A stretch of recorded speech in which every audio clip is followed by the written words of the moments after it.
오늘도 우리의 예배를 받으시는 줄로 믿습니다. 하나님은 우리의 예배를 주목하고 계시고 오늘 하나님 앞에 전심으로 예배하는 자에게 복 주실 줄로 믿습니다. 복 주시기로 이미 작정하셨고 그 복을 언제 내려주실까 고민하고 계십니다. 부모가 자녀에게 필요를 채워주는 것은 부모의 기쁨입니다. 하나님이 우리에게 복 주시는 것은 사실은 하나님의 기쁨이에요.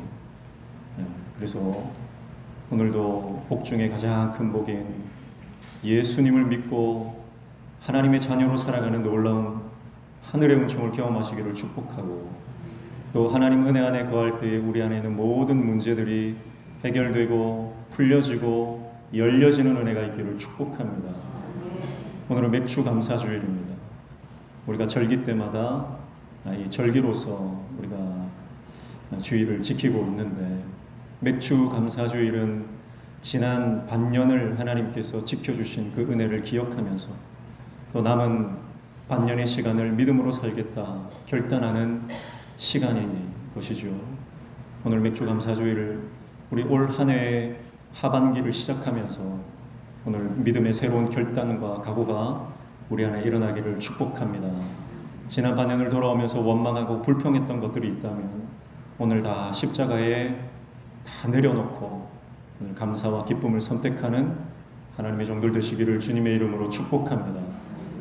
그래서 이 절기가 돌아올 때마다 우리가 절기를 지키는데, 이 절기는 가만히 생각해 보니까 이 대나무가 있잖아요. 대나무에 보면은 그 대나무에 마디가 있습니다. 이 마디와 같지 않는가? 끊임없이 돌아오는 매 주일 예배, 또 모든 절기, 또 모든 행사들 반복되어지는 것이 마치 이 대나무의 마디와 같다. 그래서 대나무가 일반적인 나무보다 성장 속도가 200배가 빠르답니다. 그래서 자고 일어나면 어린 죽순이 쑥쑥 올라와 있는 걸 보게 되잖아요. 그만큼 눈에 보일 만큼 대나무는 그 성장 속도가 굉장히 빠릅니다. 그런데 대나무가 이 마디가 없다면 그렇게 높이 자랄 수가 없다는 거예요.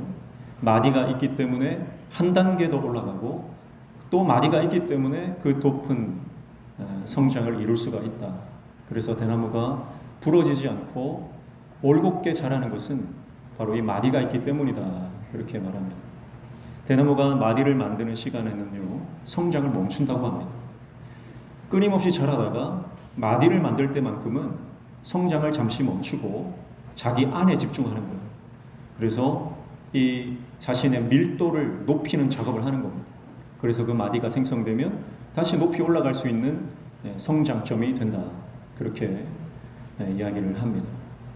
사랑하는 성도 여러분, 우리 인생에도 이런 절기가 영적인 마디가 되기를 축복합니다. 그래서 우리가 영적으로 한 단계 더 성장하고 한 단계 더 깊은 단계로 나아갈 수 있는 영적인 성장점, 이 절기 때마다 우리가 하나님 앞에 새롭게 결단하고 또 우리 자신을 돌아보고 우리의 영적 밀도를 높이는 과정을 통해서 우리는 한 단계 더 하나님을 닮아가고 또 거룩한 하나님의 종으로 쓰임받게 되는 줄로 믿습니다. 그래서 오늘 맥주 감사주의를 통해서 오늘 우리는 다시 이 감사에 대해서 우리 내면을 다지고 우리 안에 잃어버린 감사를 회복하는 놀라운 은혜가 있기를 축복합니다. 사도 바울은 항상 기뻐하라, 쉬지 말고 기도하라, 범사에 감사하라, 그렇게 데살로니가 성도들에게 명령하고 있습니다. 항상, 쉬지 말고, 범사에, 이것은 표현만 다른 것이지 같은 뜻이라고 볼 수 있습니다. 그러니까 기쁨과 기도와 감사는 하나님의 사람이 취해야 할 삶의 태도, 가장 기본기라고 볼 수가 있습니다. 기뻐하고 기도하고 감사하는 것은 하나님의 뜻이다. 그렇게 말씀하고 있는 것이죠. 사도 바울은 어떻게 감사하고 기뻐하고 기도하는 이런 삶을 살 수가 있었을까요? 첫 번째는 그가 하나님이 나의 아버지라고 하는 것을 믿었기 때문입니다. 여러분, 세상에 많은 아기들이 있잖아요. 그런데 하나님이 직접 낳은 아기가 있답니다. 하나님이 직접 낳은 아기가 누군지 아세요? 갓난 아기입니다. 이해가 안 되신 분들은 집에 가셔서 묵상을 한번 해보시기를 바랍니다. 여러분, 그러니까 사실 갓난 아기가 다 하나님이 낳았다 이렇게 생각하면 하나님이 낳지 않은 아기가 없다. 다시 말하면 저와 여러분이 다 하나님의 자녀다 이 말인 거예요. 여러분, 그 어떤 사람도 하나님께서 버린 사람은 없는 줄로 믿습니다. 모두 하나님의 은혜 안에 있고 하나님께서 친히 아버지 되어 주시기를 원하신다는 것. 사도 바울은 그것을 알았습니다. 사도 바울은 자신의 삶의 주권자, 보호자, 자신의 삶을 책임지시는 분이 하나님이라고 하는 것을 알았습니다. 그 이전에는 자기 인생 자기가 책임지는 줄 알았어요. 내가 열심히 해야 성공하는 줄 알고, 내가 업적을 많이 쌓아야 그래야 성공하는 줄 알고, 그래서 밤낮 없이 열심히 일하고 그렇게 자기 열심, 자기 의로 살았던 사람입니다. 그러나 예수님을 만나고 그의 인생의 가치관이 완전히 변하게 되죠. 그의 삶의 태도가 완전히 바뀌게 됩니다. 예수님을 만나기 전에 바울의 눈은 살기등등했습니다. 어떻게든 자기와 뜻이 다른 사람을 만나면 그를 잡아 죽이려고 하고 옥에 가두려고 하고, 그렇게 살기등등하고 기세등등한 자기 열심으로 충만한 인생이었습니다. 어쩌면 그 인생 가운데는 기쁨이 없었을 것입니다. 감사가 없었을 것입니다. 예수님을 믿는 사람들만 보면 그 안에 분노가 차오르고, 예수님을 믿는 사람들만 보면 그 안에 적개심이 활활 타올랐을 것입니다. 그래서 그는 분노로 일했습니다. 그러나 예수님을 만나고 난 이후에 그의 인생의 태도는 완전히 바뀌게 되죠. 왜냐하면 내 열심으로 살아가는 게 아닌 것이 깨달아졌기 때문입니다. 내가 열심히 한다고 성공하는 인생이 아니라 하나님의 은혜가 우리의 삶을 영적인 성공으로 이끌어 가신다는 것을 그가 깨달았기 때문입니다. 그래서 사도 바울은 이전에 살아왔던 모든 삶의 태도를 배설물처럼 여기고 다 십자가 밑에 내려놓았습니다. 여러분, 중요한 것이 바뀌니까요, 삶의 태도가 바뀌는 것입니다. 여러분, 우리 인생의 가장 중요한 것은 돈도 아니요, 명예도 아니요, 건강도 아니요, 하나님의 은혜인 줄로 믿습니다. 그래서 우리가 하나님의 은혜로 충만해지면요, 중요한 게 바뀌는 거예요. 그전에는 나를 모함하고 나를 억울하게 하고 없는 말 지어내서 나를 공격하던 그 사람들을 보면 속이 뒤집어지고 부글부글 분노가 끓었습니다. 그런데 이제는 그게 중요하지가 않아요. 누가 나를 억울하게 하고 누명을 씌워도 그게 중요하지 않습니다. 하나님을 바라보고 하나님의 은혜가 소중하니까 용서하게 되고 이해하게 되고 사랑하게 되고 섬기게 되고, 때로는 희생하고 때로는 포기하고 때로는 죽음의 각오까지 하게 되는 것이죠. 여러분, 하나님이 내 인생 책임지신다는 그 확신이 있기 때문에 사도 바울은 복음의 삶으로 자신의 인생을 하나님께 드린 줄로 믿습니다. 여러분, 하나님이 우리의 아버지 되신다는 것을 기억하십시오. 하나님이 우리 아버지 되십니다. 여러분, 인간의 아버지는 불완전하죠. 이 세상에 완전한 부모가 어디에 있습니까? 그러나 우리 하나님은 신실하신 아버지, 완전하신 아버지, 실수가 없으신 아버지이신 줄로 믿습니다. 그래서 가장 좋은 것으로 우리 삶을 채우시고 인도해 주시고 복 주신다라고 하는 것이죠. 그래서 오늘 저와 여러분이 오늘 하나님이 내 아버지시다, 그것이 깨달아지는 은혜, 그래서 감사와 기쁨과 하나님 앞에 나아가 기도하는 것이 회복되어지는 놀라운 삶이 되시기를 주님의 이름으로 축복합니다. 두 번째, 사도 바울이 늘 감사하고 기뻐하고 하나님 앞에 기도할 수 있었던 이유는 하늘의 것을 사모했기 때문입니다. 이 땅의 것을 사모하지 않고 하늘의 것을 사모했기 때문에 사도 바울은 늘 감사하며 기뻐하며 그는 하나님 앞에 기도하는 삶을 살 수 있었던 것입니다. 여러분, 이 땅의 것에 소망을 두면 이 땅의 것이 사라질 때 감사도 사라지는 거예요.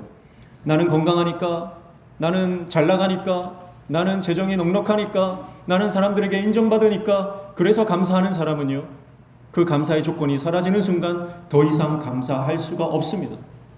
그래서 당황하게 돼요. 늘 기뻐하던 사람이 기뻐하던 그 근원이 이 땅에 있었다면 그 기쁨이 사라지는 그 순간 모든 기쁨을 빼앗기게 되는 것입니다.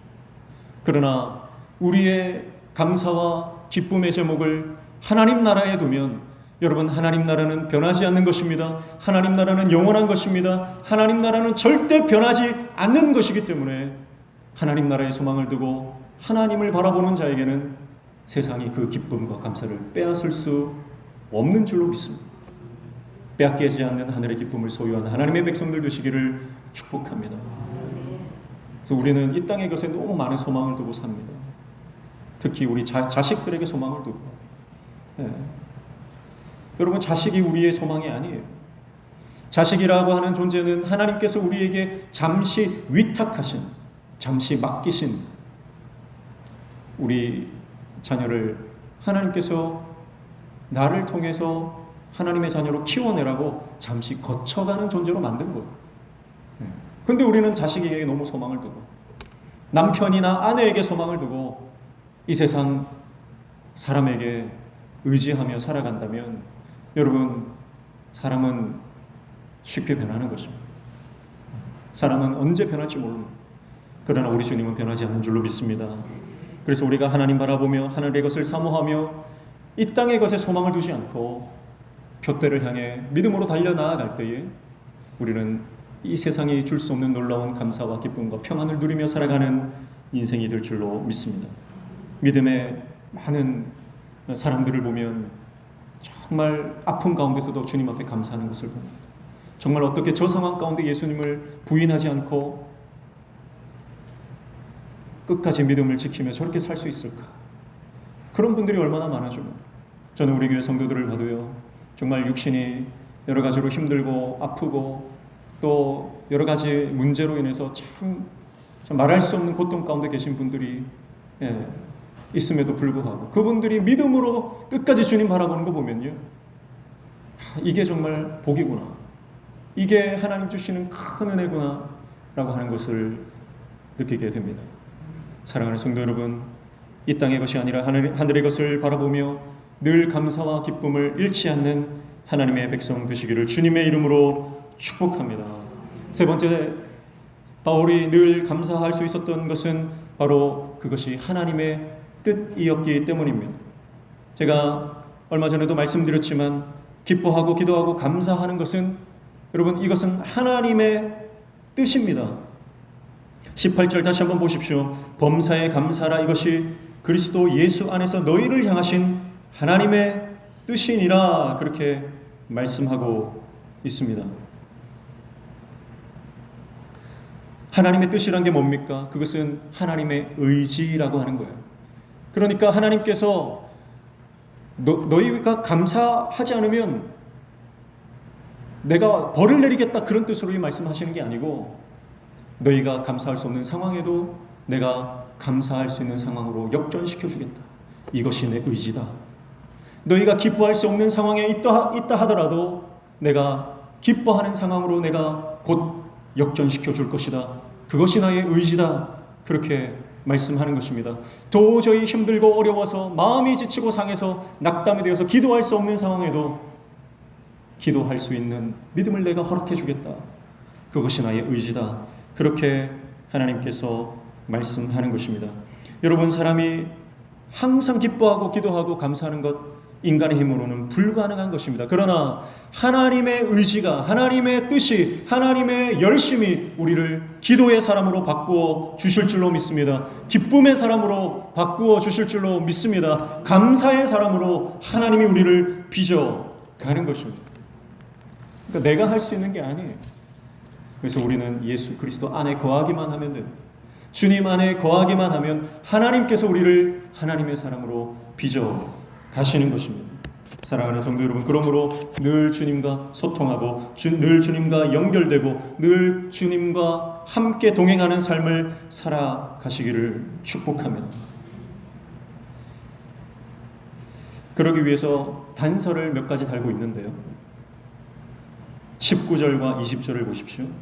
성령을 소멸하지 말며 예언을 멸시하지 말고, 그렇게 말씀을 하고 있습니다. 성령을 소멸하지 말라. 소멸한다는 게 뭡니까? 소멸한다는 것은 끄는 것. 불이 탈 때 물을 끼얹어서 끈다든지, 전등이 켜져 있는데 스위치를 꺼서 끄는 것, 억제하는 것, 그것이 바로 소멸하는 것입니다. 다시 말하면 여러분, 우리가 믿음이 없이 성령의 역사를 부정하고 하나님의 역사를 무시한다면 성령의 역사가 일어나지 않는다라고 하는 것입니다. 여러분, 우리는 하나님이 살아계시고 성령께서 역사하신다는 것을 알지만, 부인하지는 않지만, 그러나 우리 삶 가운데 하나님이 마음껏 역사하시지 못하도록 억제할 때가 많이 있는 것 같습니다. 왜냐하면 내 경험 때문에 그런 거예요. 내 지식 때문에 그런 거예요. 내가 지금까지 살아왔던 습관이나 태도나 아니면 어떤 교단적인 색깔이나, 그것이 성령의 역사를 가로막는 경우가 굉장히 많습니다. 여러분, 그래서 주님 앞에 자기 고집을 꺾을 때 성령의 역사를 우리는 경험하게 되는 줄로 믿습니다. 자기 경험을 내려놓아야 됩니다. 내 지식을 내려놓아야 됩니다. 자기 고집을 십자가에서 꺾어 버려야 합니다. 그래야 성령께서 마음껏 역사하십니다. 사랑하는 성도 여러분, 성령의 사람 되시기를 축복합니다. 그래서 하나님을 내 생각의 틀에 가두지 마십시오. 내 경험의 틀에 가두지 마십시오. 어색하다고 틀린 게 아닙니다. 낯설다고 잘못된 것이 아닙니다. 익숙하지 않다고, 여러분, 그것이 하나님의 뜻이 아닌 게 아닙니다. 오히려 믿음이라고 하는 것은요, 낯선 땅으로 나아가는 것입니다. 믿음이라고 하는 것은 익숙하지 않은 순종을 하는 것입니다. 하나님이 순종을 요구할 때 내 사고의 허용 용량을 초과한다 할지라도 순종하고 보면 순종한 이후에 이해되고 소화되고 하나님께서 깨닫게 하시는 은혜를 우리는 경험하게 될 줄로 믿습니다. 그래서 우리가 성령의 역사를 인정하고 성령께서 우리 삶 가운데 강력하게 역사하신 것을 우리가 경험하게 되면요, 우리의 신앙의 영적 깊이가 달라지고 새로운 영적 차원으로 우리가 들어가게 되는 줄로 믿습니다. 그래서 우리가 늘 습관적으로 예배드리고 생활하는 그 바운더리를 벗어나야 됩니다. 더 넓은 하나님의 역사와 더 넓은 하나님의 나라를 경험할 수 있도록 눈을 들어 하나님 나라를 바라보시기를 주님의 이름으로 축복합니다.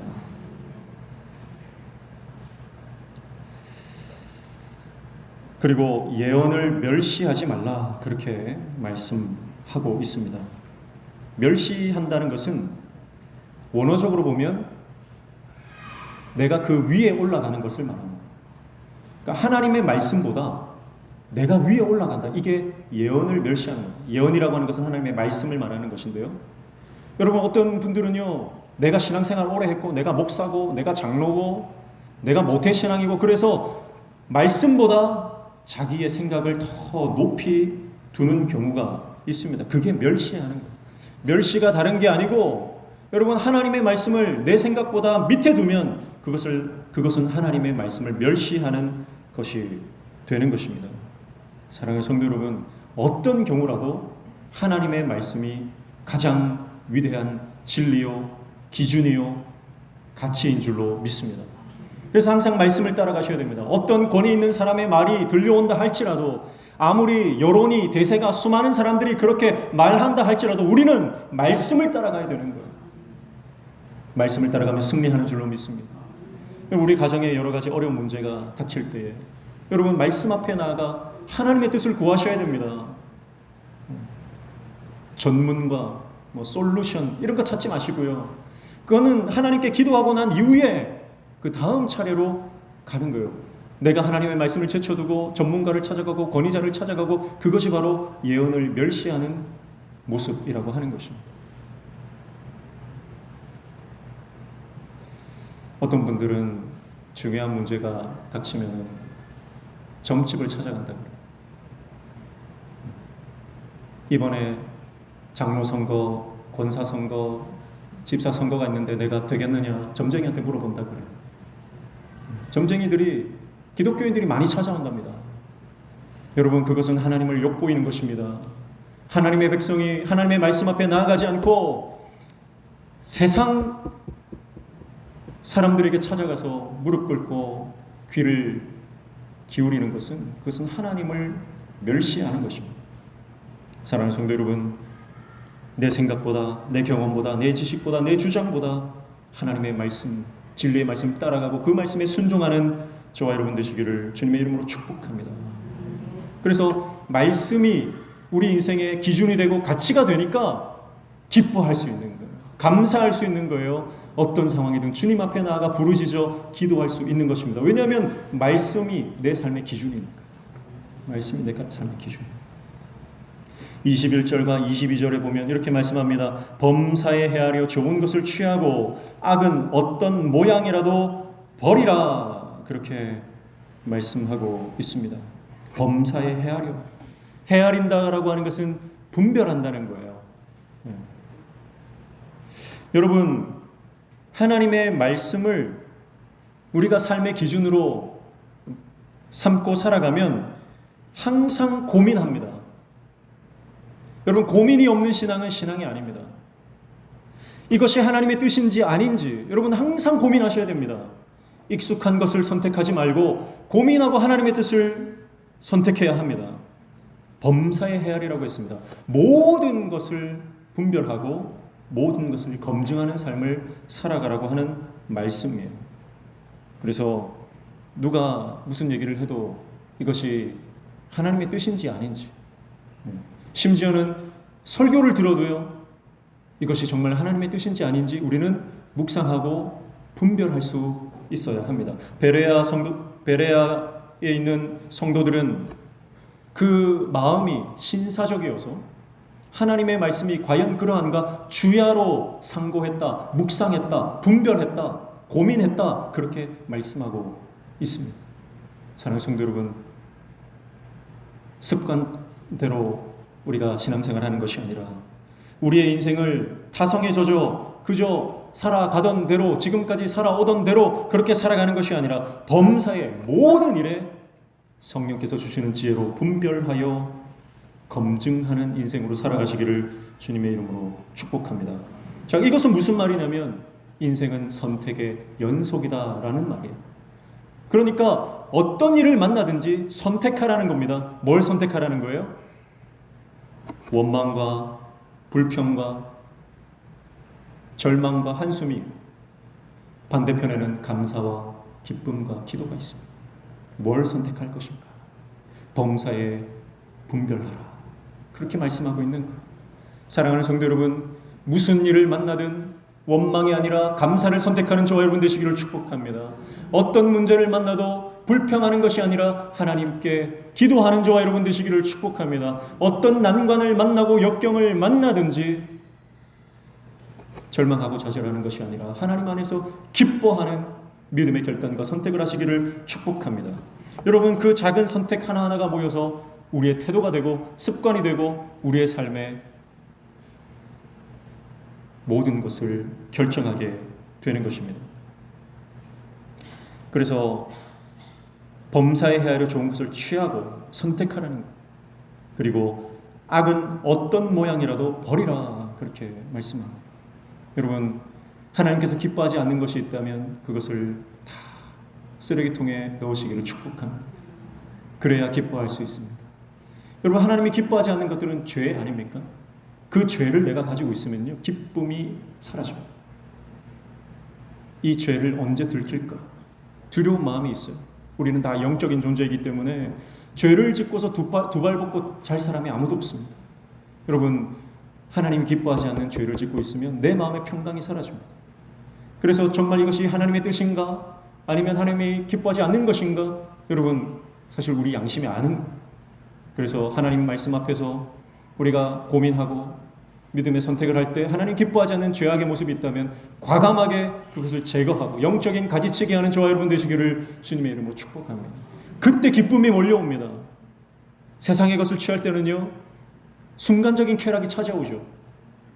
담배 한 대를 피면 순간적으로 그 니코틴이 우리의 신경계를 교란시켜서 쾌감을 느끼게 합니다. 그러나 잠깐의 쾌감 뒤에 몰려오는 후회감이 있죠.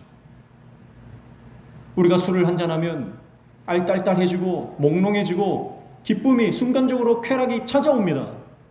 그냥 기분이 좋아져요. 그러나 술이 깨고 나면 숙취가 찾아오면서 후회가 되고 몸은 망가지게 되는 겁니다. 세상의 모든 죄가 그와 같습니다.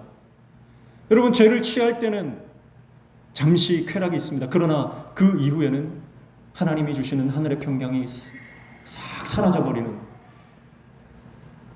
그런 일들이 일어나게 되는 거예요. 사랑하는 성도 여러분, 범사에 헤아려 좋은 것을, 하나님이 기뻐하시는 것을 취하는 저와 여러분 되시기를 축복합니다. 악은 어떤 모양이라도 버리는 하나님의 종 되시기를 축복합니다. 그래야 우리가 감사하고 기뻐하고 늘 하나님과 기도하는 소통의 관계를 유지할 수 있다. 그렇게 말씀하고 있는 것이죠. 사랑하는 성도 여러분, 오늘 우리는 맥주 감사주일 한 해의 분기점에 서 있습니다. 여러분, 하나님의 뜻은 명확합니다. 그것은 감사하는 것입니다. 그것은 기뻐하는 것입니다. 그것은 하나님 앞에 늘 기도로 살아가는 것입니다. 우리가 주님을 바라보며 하나님이 우리의 삶의 아버지가 되시고 보호자가 되시고 주권자가 되신다는 확실한 믿음으로 살아갈 때 하나님은 우리를 기도의 사람, 감사의 사람, 기쁨의 사람으로 변화시켜 주실 것입니다. 우리가 이 땅의 것에 소망을 두지 않고 하늘의 것을 사모하고 하늘의 것에 소망을 두며 살아갈 때 하나님께서는 우리를 기쁨의 사람으로, 기도의 사람으로, 감사의 사람으로 바꾸어 주실 것입니다. 하나님의 열심이, 하나님의 의지가 우리를 그렇게 만들어 가실 것입니다. 내 열심이 아니라 하나님의 열심입니다. 그래서 신앙의 주도권이 나에게 있지 않고 하나님께 있음을 우리가 고백합니다. 오늘도 하나님 바라보며 하늘의 사람으로 승리하는 저와 여러분 되시기를 주님의 이름으로 축복합니다. 기도하겠습니다. 하나님, 항상 기뻐하며 쉬지 않고 기도하며 범사에 감사하는 하나님의 뜻대로 살아가는 하나님의 종 되도록 우리를 붙들어 주시옵소서. 예수님의 이름으로 기도하옵나이다.